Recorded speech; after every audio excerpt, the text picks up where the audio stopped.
Adam, welcome back. How are you, man? Man, I'm great. Here we are for another episode of the podcast. Excited about it. That's right. Welcome, everyone. Our mission here at the RevOps Recruiters podcast is to provide insights and best practices around finding, hiring, and retaining top revenue operations talent. Yeah, and we're your hosts, Adam and David from RevSearch, and we've got an amazing guest with us today. Why don't you cue up a little bit about our guest? Absolutely. Yeah, we've got Dan Perry on the podcast.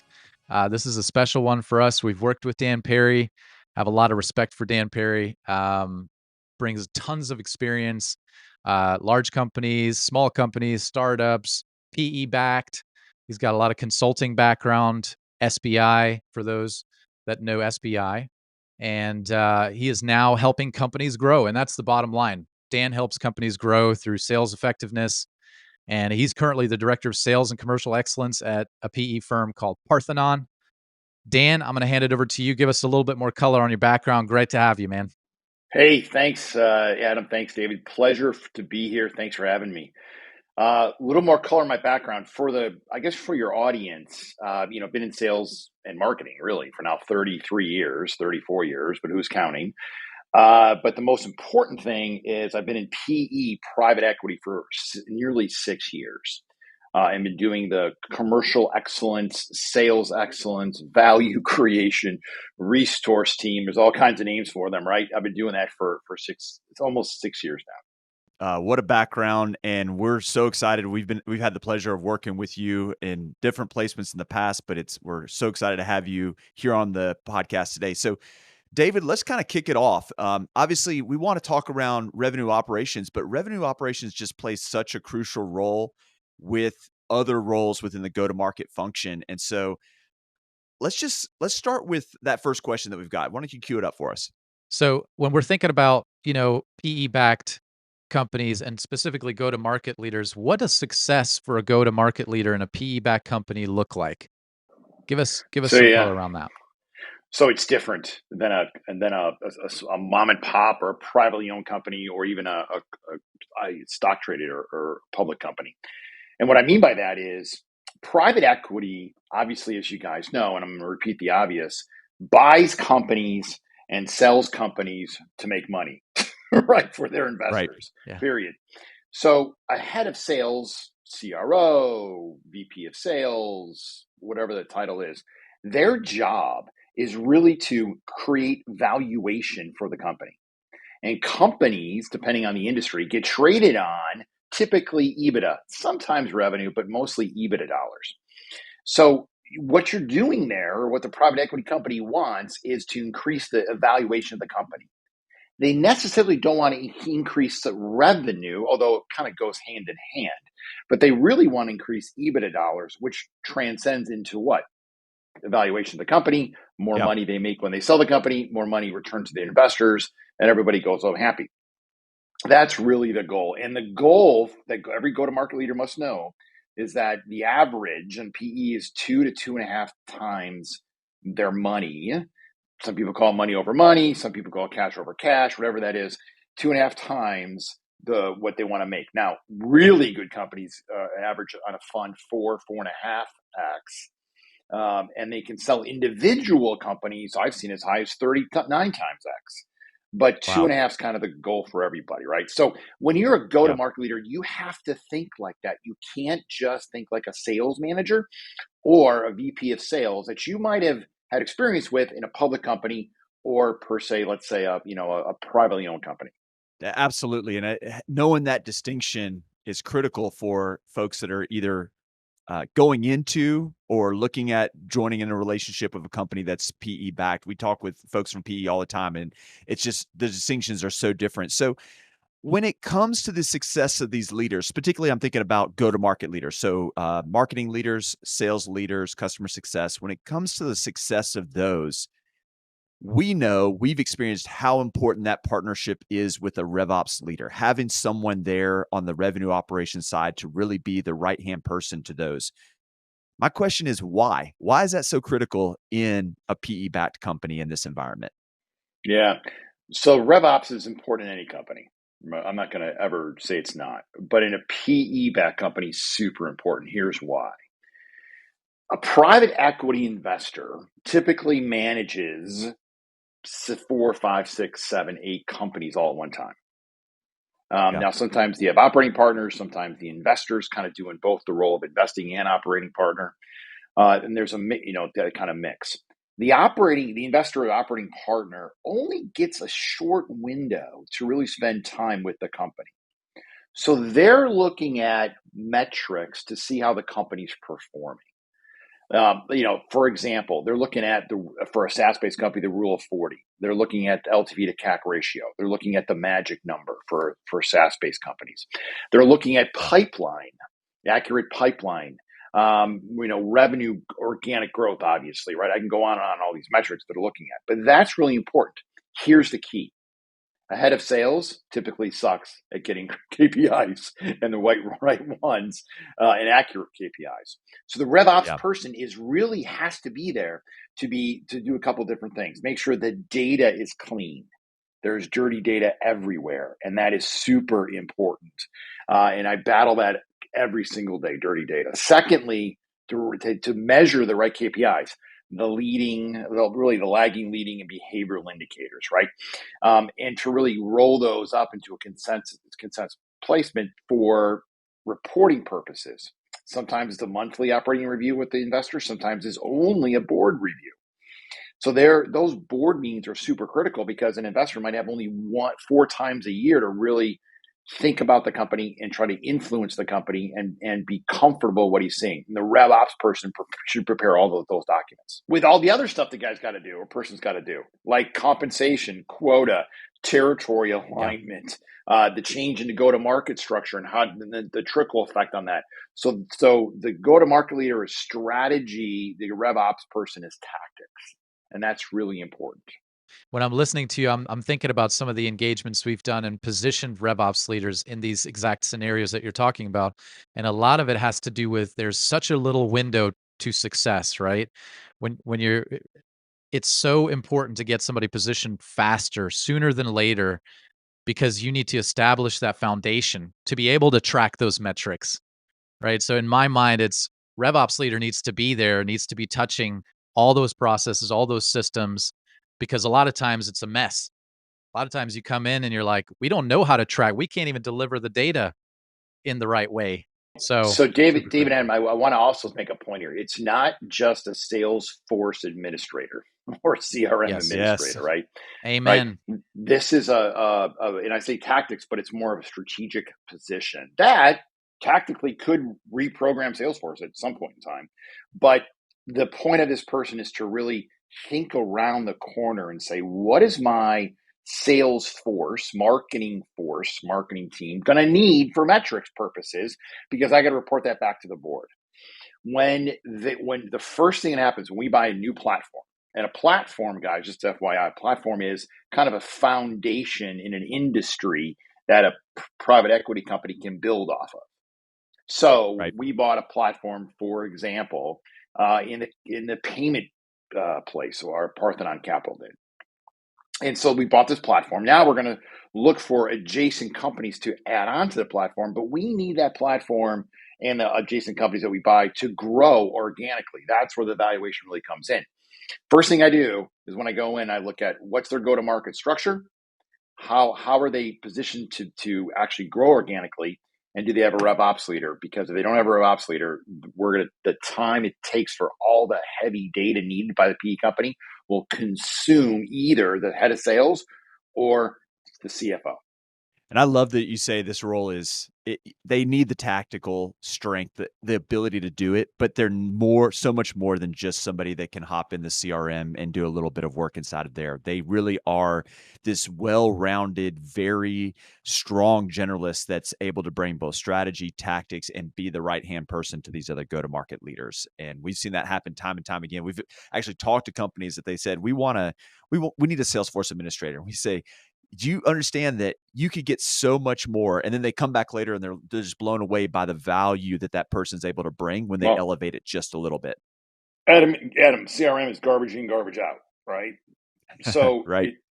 you can populate the CRM and whip your salespeople to use it or your marketing organization to use it. But if it doesn't have good data going in, you won't get good data going out. And now what happens then, if you think about that, So you're head of sales. You go to a board meeting. You're just going to see the investor for the private equity company maybe 4 times a year, hopefully more, but maybe 4 times a year. And you've got a 30-minute, if that, presentation. Like, if you screw that up, you could lose your job. I've seen that happen before. And a RevOps Yeah. person gives you all that data, helps you then craft the story behind the data, and then the asks what you need. And here's another big thing that I didn't mention before. You also need to, as a go-to-market leader and a RevOps person, know where you are in the hold period. If you're a first year in the hold period, yeah, the private equity company will invest money. We just put $2.5 million into a company to redo their website and buy a marketing automation tool and really get sophisticated on their marketing efforts. That was in year 1. I'm not doing that in year 5. Why? Because I'm thinking about selling the company, or sometime year 5 as a baseline. But I'm thinking about selling the company, and I'm thinking about, wait a minute, why am I going to spend a bunch of money? I want to carve money out of the company to get the EBITDA dollar up, so I can get more times on the valuation of the company and make more money. I want to go back really quickly, Dan, to the CRO role. So obviously we've seen a shift. I would say post pandemic, this new go to market model, people are starting to target CROs. They want this end to end holistic leader, not just an in the weed quarter over quarter VP of sales. Um, a lot of times, though, we see VP of sales candidates going into these roles. How would you define that CRO role? Um, let's go there. Yeah, chief revenue officer is just that. The chief revenue officer is responsible for all things revenue, which means any kind of dollar that goes into the organization, they're responsible for. Well, if you think about that, that's marketing, that's new logo sales, that's cross sell, that's upsell, that's retention. All right, anything. So the chief revenue officer is thinking about, number one, how do I go to market through all of those functions in the way the buyer buys everything?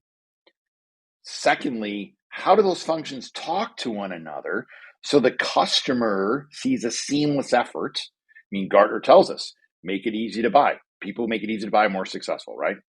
Um, and the third thing that the chief revenue officer does is put the right talent in place at those levels to drive the execution of the strategy. That's a chief revenue officer. Major thing. 3 things. What does a VP of sales do? A VP of sales is sometimes in a small company a sales manager. Let's call it what it is. He's a sales manager, and what sales managers are the most important position in the company. Like in the sales force, they're the most important position in the sales force. And the reason why I say that is that they drive the execution of the process and strategy through the salespeople. That's what happens on the quote street level, cliche street level. But that's what a VP of sales does a lot of times in these smaller companies, and that's fine. But that's not a chief revenue officer. I'm at a company right now. They're growing quickly. They went from $30 million in revenue to roughly $80 million in revenue in 3 years. That's great growth. My gosh, lightning rod, right? But they're set up for a $30 million company still. So they've got different functions. They got a marketing function. They've got a guy that's the EVP of sales, but a sales function, and then they've got a account management function. They call it account management. I don't like that term, but we can argue that some other time. They have 3 different functions. They all report to the CEO. Guess what's happening? The customer's like confused, like, wait a minute, I'm getting marketing messages to sell me stuff. I get a sales guy to call on me to sell me more things, and I get another person to tell me how great you guys are. Like, why can't you just have one person? And so now Yeah. they're struggling to actually get it all organized to actually go to the customer, because I got 3 egos to play with, right? That all want to have their own little fiefdoms. That's life. And a RevOps person, go back to RevOps, over all of them can really help link them together and provide a dashboard for everybody, one dashboard for everybody to use. That is at the ground level, very good information, because that RevOps person can set that dashboard up. Everybody looks at the same dashboard and start to begin to bring those people together to serve the customer in one voice.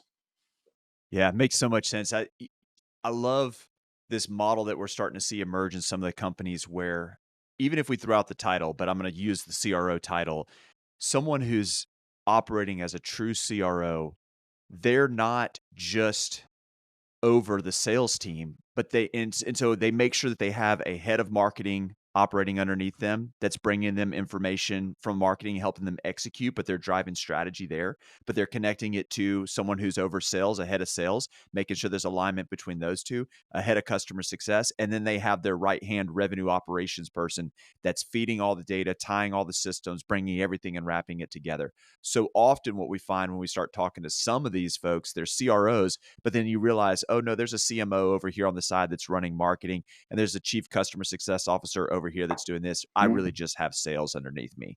And it's not Yep. really full funnel, all revenue. It's just sales at that point.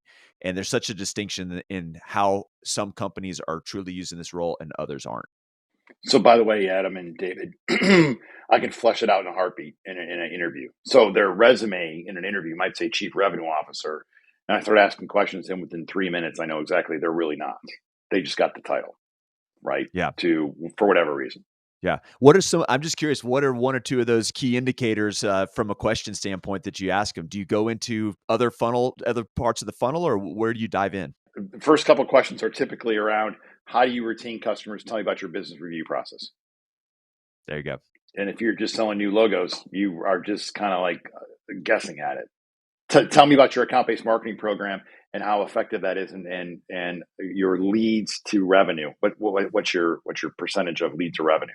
Just a couple questions like that, and you can tell. And it's not like I'm trying to That's fool anybody. I just want to know, right? If But you the need to person's a know, chief yeah, revenue because officer or not. Yeah, yeah. yeah, for sure. It's the same in the RevOps title when we're talking to folks. There's a lot of people that have the title Director of Revenue Operations, but what we really want to know is, do they have all the skills that we're looking for, or are they just doing some system integrations and mostly tactical work, right? And a few questions in, you know that pretty quickly. And Adam and David, think about revenue ops, right? As you think about the role, right? The revenue ops person needs to be the go-to resource for everybody in in the sales and marketing organization. And what does that mean? It means that the head of sales or the CRO or the CMO go to the RevOps person and says, "Hey, I need this report. Hey, I'm thinking about this. Hey, I'm thinking about that." But then a salesperson needs to go to that RevOps person and say, "Hey, my pipeline. Uh, I'm thinking about the pipeline's not exactly right. Can you help me reforecast my opportunities in the right stages?" That person kind of helps everyone out. But that RevOps person needs to realize they're not the sales leader. So sometimes the RevOps people get this big ego about them because they touch everything, and they start to say, well, I could be a sales leader. I've seen people do this before. They can't. And so you're actually a salesperson and then a sales leader. So RevOps has a distinct career path. They have a distinct role in the organization, but they're not sales leaders. And so, there are some private equity companies who hire RevOps people, great, and then they promote them to sales leaders, and they figure out why they're not successful because they really haven't sold. Another topic we wanted to get into with you is this idea of AI starting to infiltrate businesses, right? And we're seeing a lot of use cases to unlock productivity, effectiveness, um, and there's different thoughts on AI right now, right? What are your thoughts on it and its application for go-to-market teams today? Okay, so there's a lot of, to your point, David, a lot of hype around artificial intelligence. So I went to a couple of our portfolio companies and let's flush this out. Let's just flush it out and figure out what's going to happen. So they went to the organization, I won't name names, but they went to some very well-known CRM companies and try to use their AI. They went to some independent companies and tried to use their AI. And then they went to some software companies who have AI attached to them. And they ran beta testing, if you want to use that term, across all of that. The big CRM companies, awful. Didn't increase productivity or barely increase productivity. And it was because they're not really embedded in the data. The independent companies created great dashboards. They looked really good, but didn't really increase the data. It's the software company where they're working with the data itself that we saw big uplifts. So I'll promote a company here. We tried a company called getscaled.com. We ran a test around 114,000 contacts that we emailed to. And we went through artificial intelligence, and then we went through single send. So the traditional ongoing single send campaign. The single send campaign ended up with a 6.17% open rate and a 0.0053 click-through rate across all 114,000 contacts in a campaign, an 8 email campaign. Then we ran it through AI. And AI, what AI does, it changes, emails out, and then it changes the subject line for you, or the content, the length, the variables, the tone of the message, the email format, text or HTML, the content length, ordering and formatting, the length of the custom variables, the repeat sends to engage contacts, to optimize content, et cetera, right? And remember, it was 6.17% through single sends. It was 55.91% open rate Wow. through Holy cow. AI. And the click-through rate went from 0.0053 to 8.11%. Wow. Smokes. Right? Now, we did this with those big CRM company AIs, no improvement whatsoever. Went from like 0.6 what did I say? 6.717% to 8%. It's improvement, but not nearly what I had. So artificial intelligence, what you need to understand is that there is a bunch of blasting out there, but some of it is really bad.